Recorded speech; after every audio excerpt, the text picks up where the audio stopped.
સ્વાગત છે। સમાચારમાં વાત કરીએ તો માળિયાહાટીનામાં ધોરણ 12 નું આવ્યું ઝળહળતું પરિણામ।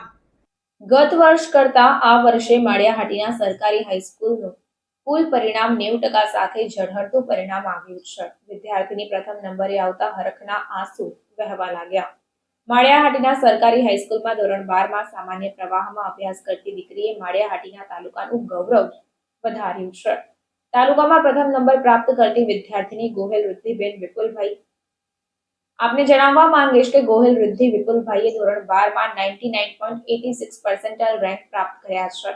આંકડાશાસ્ત્રમાં 100 માંથી 100 માર્ક્સ, અર્થશાસ્ત્રમાં 100 માંથી 99 માર્ક્સ, નામાના મૂળ તત્વમાં 100 માંથી 98 માર્ક્સ અને ખાસ જો વાત કરવામાં આવે તો ગુજરાતી ભાષામાં 100 માંથી 93 માર્ક્સ મેળવ્યા છે। વિદ્યાર્થીઓ તથા વાલીઓ અને શિક્ષકો દ્વારા રાસ ગરબા કરી અને મોં મીઠા કરી વિદ્યાર્થીઓને પ્રોત્સાહિત કરવામાં આવ્યા। માળિયાહાટીના સરકારી હાઈસ્કૂલ તેમજ તેમના માતા પિતાને સમગ્ર માળિયાહાટીના તાલુકાનું ગૌરવ વધારવામાં આવ્યું છે। મારું નામ વિપુલભાઈ સોમાભાઈ ગોહેલ રીધિના પેરેન્ટ્સ। ગોહેલ રીધિ મારી દીકરી ધોરણ 12 કોમર્સમાં 99.86 PR મેળવેલ છે। એ બદલ મને ખૂબ આનંદ અને ખુશી અને મારા પરિવારને તમામ પરિવારને બહુ જ અનહદ ખુશી થઈ છે। એ બદલ હું સરકારી શાળા ગવર્મેન્ટ હાઈસ્કૂલનો ખૂબ ખૂબ ધન્યવાદ અને અભિનંદન પાઠવું છું। નમસ્કાર, મારું નામ છક્ષિતલબેન પ્રવીણચંદ્ર છે। હું સરકારી હાઈસ્કૂલ માળિયાહાટીનામાં આચાર્ય તરીકેની ફરજ બજાવું છું। આજે ધોરણ 12 સામાન્ય પ્રવાહનું પરિણામ આવેલું છે, જેમાં સરકારી હાઈસ્કૂલ માળિયાહાટીનાનું પરિણામ 89.58% આવેલું છે, જે ખૂબ સારું પરિણામ છે। વિદ્યાર્થીઓની જે મહેનત છે એ રંગ લાવી છે, જેમાં જે પ્રથમ વિદ્યાર્થીની અમારી શાળાની છે ગોહેલ રિદ્ધિ વિપુલભાઈ, જેણે 99.86 PR સાથે શાળામાં પ્રથમ નંબર મેળવેલો છે અને 94.14 ટકાવારી મેળવેલી છે, જેમાં એને સ્ટેટ એટલે કે આંકડાશાસ્ત્રમાં 100 માંથી 100 માર્ક મેળવેલા છે, એકાઉન્ટમાં 98 માર્ક અને અર્થશાસ્ત્રમાં 99 માર્ક મેળવેલા છે અને ગુજરાતી જેવી ભાષાના વિષયમાં પણ એમણે 93 એટલે કે 93 માર્ક મેળવેલા છે। તો આવી સિદ્ધિ સરકારી શાળાના વિદ્યાર્થીઓ આપે તો એનાથી વધારે આનંદ બીજો હોઈ ન શકે। દરેક વાલીઓને અનુરોધ છે કે ભાઈ સરકારી શાળામાં પ્રવેશ મેળવો અને તમારા વિદ્યાર્થીઓને ઉજ્જવળ ભવિષ્ય તૈયાર કરો।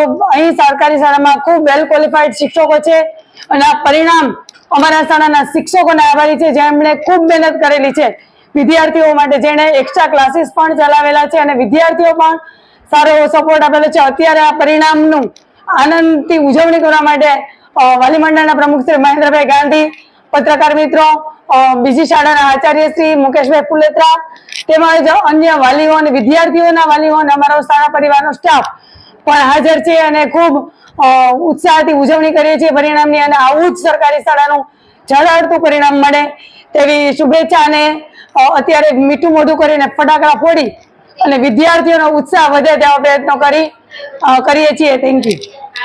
ગોહેલ રિદ્ધિ વિપુલભાઈ છે। હું અહીંયા માળિયાહાટીનામાં રહું છું। અહીંયા પેટ્રોલ પંપ બાજુના વિસ્તાર છે ત્યાં હું રહું છું અને મારા પપ્પાનું નામ વિપુલભાઈ ગોહેલ છે। એ પીખોર હાઈસ્કૂલમાં ક્લાર્ક છે અને અત્યારે હું આ સરકારી શાળામાં જ અભ્યાસ કરું છું અને મને બોર્ડમાં 99.86 PR આવ્યા છે અને 94% આવ્યા છે અને આની પહેલા આગલા વર્ષે પણ આ જ સ્કૂલની વિદ્યાર્થીની કવા વિશાખાને 99.99 PR સાથે બોર્ડમાં પ્રથમ આવેલી હતી। તો દર વર્ષે અમારી આ સરકારી શાળાનું પરિણામ ઊંચું જ હોય છે। તો મારો તો એવો જ મંતવ્ય છે કે બધાએ એડમિશન સરકારી શાળામાં જ લેવું જોઈએ। અહીંયા વેલ ક્વોલિફાઈડ શિક્ષકો દ્વારા શિક્ષણ આપવામાં આવે છે અથવા તો ક્લાસીસમાં જેવી રીતે એક્સ્ટ્રા ક્લાસીસ કરાવવામાં આવે છે અને આખો દિવસ સન્ડેના દિવસે પણ જેમ ક્લાસીસ શરૂ રહે છે એવી રીતે અમારી સ્કૂલમાં પણ અમને એક્સ્ટ્રા ક્લાસીસ દ્વારા શિક્ષણ આપવામાં આવે છે અને અમને પણ અહીંયા સન્ડે રજા હોય, ગમે હોય, હોલિડે હોય, અમને પણ અહીંયા ત્યારે પણ અમારી સ્કૂલ શરૂ જ હોય છે અને અમને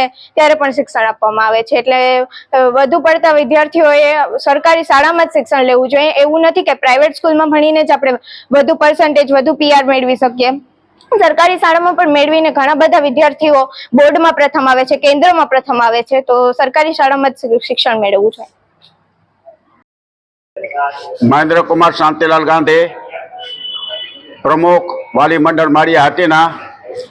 આજ રોજ ધોરણ 12 બોર્ડની પરીક્ષાનું પરિણામ આવ્યું ત્યારે માળિયાના જે વિદ્યાર્થીઓ 96 બેઠા તેમાંથી 86 પાસ થયા, એટલે ખૂબ સારામાં સારું એમ કહી શકાય 90% પરિણામ આવ્યું છે.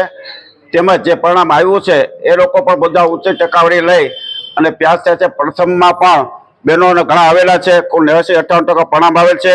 પ્રથમ જે આવે છે 99.86 એટલે કે 94.14% સાથે પાસ થયા છે. અને આજે જેનો આનંદ અહીંયા પ્રજાજનોમાં છે, જેનો આનંદ વાલીઓમાં છે, જેનો આનંદ વિદ્યાર્થીઓમાં પણ છે, કારણ કે અહીંની સ્કૂલના જે આચાર્ય શીતલબેન સહિતનો જે સ્ટાફ છે ખૂબ સારી રીતે અભ્યાસ કરાવે છે. અને જેને કારણે પ્રાઇવેટને ભૂલાઈ દેવું સરકારી હાઈસ્કૂલનું કામ છે.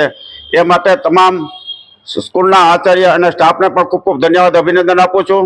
જે સ્ટુડન્ટો પાસ છે, સારા માર્ક્સ લઈ આવીને આ શાળાનું ગૌરવ વધાર્યું છે, તેને પણ ખૂબ ખૂબ અભિનંદન, ધન્યવાદ આપું છું.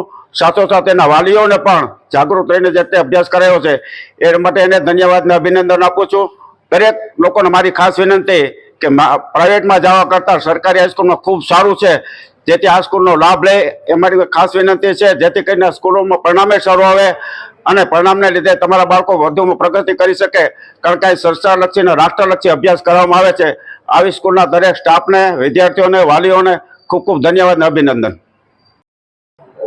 મારું નામ વાંચેશા ફરહીન ફરીદભાઈ છે. હું સરકારી હાઈસ્કૂલમાં અભ્યાસ કરું છું. આ વખતેની બોર્ડ પરીક્ષામાં મને 94.99 PR આવેલા છે અને 85.14% આવેલા છે. અહીંયા સરકારી હાઈસ્કૂલમાં પ્રાઇવેટ કરતાં પણ સારું શિક્ષણ આપવામાં આવે છે. વેલ ક્વોલિફાઈડ શિક્ષકો દ્વારા અભ્યાસ કરાવવામાં આવે છે અને અહીંયા સરકાર દ્વારા આવેલી બધી યોજનાઓનો પણ અમલ કરાવવામાં આવે છે. અને અભ્યાસની સાથે સાથે એક્સ્ટ્રા એક્ટિવિટીઝ પણ, બધા તહેવારોનું સેલિબ્રેશન અને જે સરકાર દ્વારા યોજનાઓ આવે છે તે પણ અહીંયા ઉજવવામાં આવે છે. મને બધા વાલીઓને એ જ અનુરોધ છે કે બધા જ વાલીઓ પોતાના બાળકોને સરકારી હાઈસ્કૂલમાં જ અભ્યાસ કરાવે છે. અહીંયા દર વર્ષનું રિઝલ્ટ ખૂબ સારું હોય છે. તેથી મારો અનુરોધ છે કે તમે પણ સરકારી હાઈસ્કૂલમાં જ તમારા બાળકોનો અભ્યાસ કરાવો. Thank you.